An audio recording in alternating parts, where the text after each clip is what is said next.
Whoops, this is not good for Donald Trump. I want to show you all the exact moment that right-wing news host and longtime Trump ally Bill O'Reilly hops onto News Nation and unintentionally, accidentally, basically admits that Trump's name is in the Epstein list.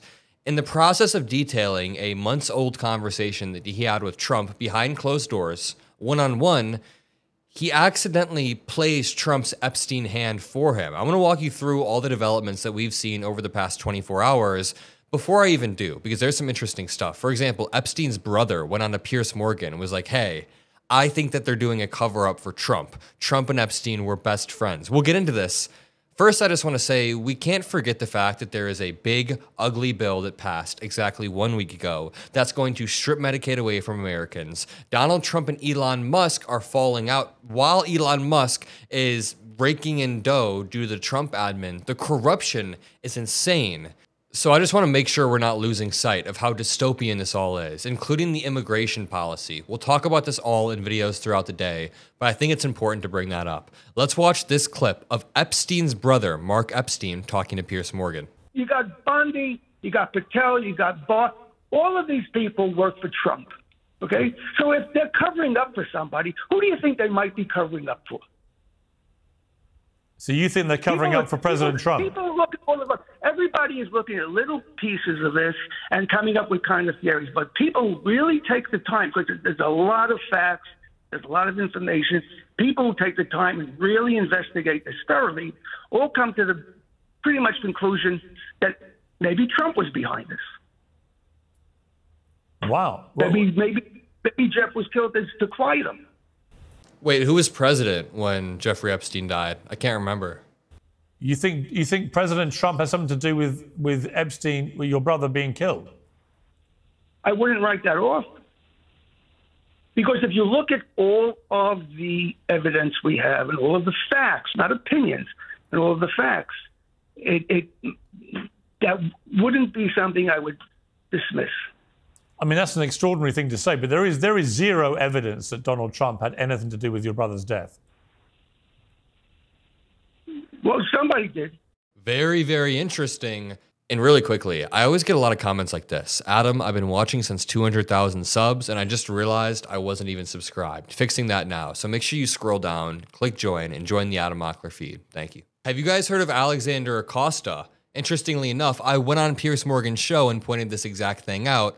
The party that promised to defeat the deep state very quickly became the deep state. Pam Bondi says, I have the list on my desk right here. They're rather silent for a few months. Then Elon Musk says Trump is in the Epstein list. Then within weeks, apparently the list is gone. I mean, I'm looking at this photo of Jack Posobiec holding up the Epstein files. It says the Epstein files, phase 1. But where's phase 2? There's no phase 2. He actually helped Epstein be prosecuted. He was the only person who was involved, kicked him out of the Epstein. You know all this. Like, it's just a very. Have you heard of Alexander Acosta? You were duped to cover up sexual abuse of Donald children. Trump was You were kicked him duped. out of his. Alexander Acosta was a Florida district attorney. You can look this up. He knew both Trump and Epstein. He was appointed as a Secretary of Labor under Trump and had to resign in 2017 because people found out that he mishandled the Epstein case in 2007 and let Epstein get an illegal plea deal. Epstein was then able to go re-offend, and Trump appointed him in 2017. So I don't want to hear the dude that was brought to the White House to cover up sexual abuse saying that there was, I don't, like, what are you trying to say here? Yeah. You gotta wipe your face. Can you just wipe that little thing off your face there a little bit? You got a little, right, hold on a mud on your face. You have no points. Hold on a second. He very clearly had no points. And the overall broader point that I'm trying to make here builds off the back of what Mark Epstein was saying. He was saying if you do your research, you'll find some pretty sketchy stuff. And if you do your research, you'll find that Trump was the president while Epstein died. I made a tongue-in-cheek joke about that earlier. That Trump appointed Acosta, defended Acosta. Epstein called Trump his best friend. Even MeidasTouch points out right here, Trump has been on just about every single Epstein list released so far, whether it's the little black book, the flight logs, the court records, every single list thus far. This is after Representative Anna Paulina Luna says she doesn't think Trump is on the list. Then it needs to happen. And so we'll continue to push for that release call for it, but it's been deafening how many members of Congress have been silent on this. And to be clear, also, I want to clear something up. I do not think, and I've told this to multiple media outlets because I've been getting questions on this, Is Trump on the Epstein client list? No. And I'm very positive of that, because if he was, they would have released it during the election cycle.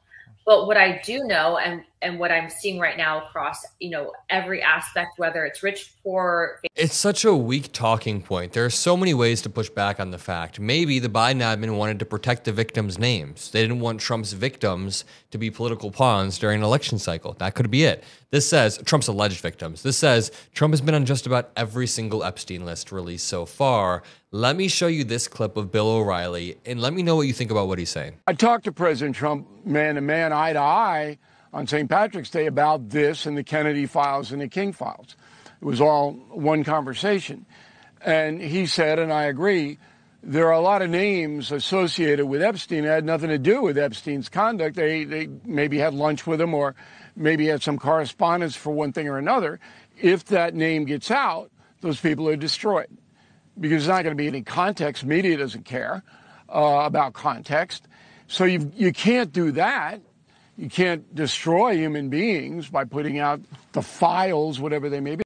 Bill O'Reilly is essentially saying, I talked to Trump on St. Patrick's Day, and he told me there are a lot of names on this list. If the list came out, it could damage these names, even people who were tangentially related to Epstein and were friends with him. Even people who were friendly with Epstein and had dinner with him could be on this list. I mean, how many words does it take to say, my name is on the damn list and I'm totally incriminated within this list? If this were really the case, why wouldn't you just release the whole list, everybody who corresponded with Epstein, and then provide indictments of any actual celebrities that were involved with this scheme, allegedly? There's ways to do this, but the Trump admin is not doing it because they're not approaching it in good faith. Listen to Ben Shapiro trying to just brush this off. However, when President Trump speaks for the American people more generally, and he says, guys, don't we have better things to do? You can understand his irritation. The man is trying to negotiate an end to a war in the Gaza Strip. He's trying to negotiate an end to a war in Ukraine. He's attempting to revivify the American economy. Yeah, he's attempting all of those things, not really succeeding. He's been trying to end the war in Ukraine for over 6 months now. He's been trying to revivify the economy, but he just brought us closer to a recession. He's attempting to crack down on illegal immigration. On a list of American priorities by the polls, the Epstein-Maxwell case comes in pretty close to zero, just on a list of priorities. Yeah, there's a difference between people's immediate needs and an admin covering something up. For example, a lot of conservatives argue that Biden got very old and his admin began to cover it up. But if you polled the average American in 2023 and 4, they would say they're worried about inflation, grocery prices, all of these other things. That doesn't mean that conservatives would say it's okay for this to be covered up. In the same sense, if we polled Americans right now, the vast majority of polling would say Americans are worried about inflation, grocery prices, getting by, but that doesn't mean that they're okay with being lied to from the admin in a top-down way. Those are two completely different things.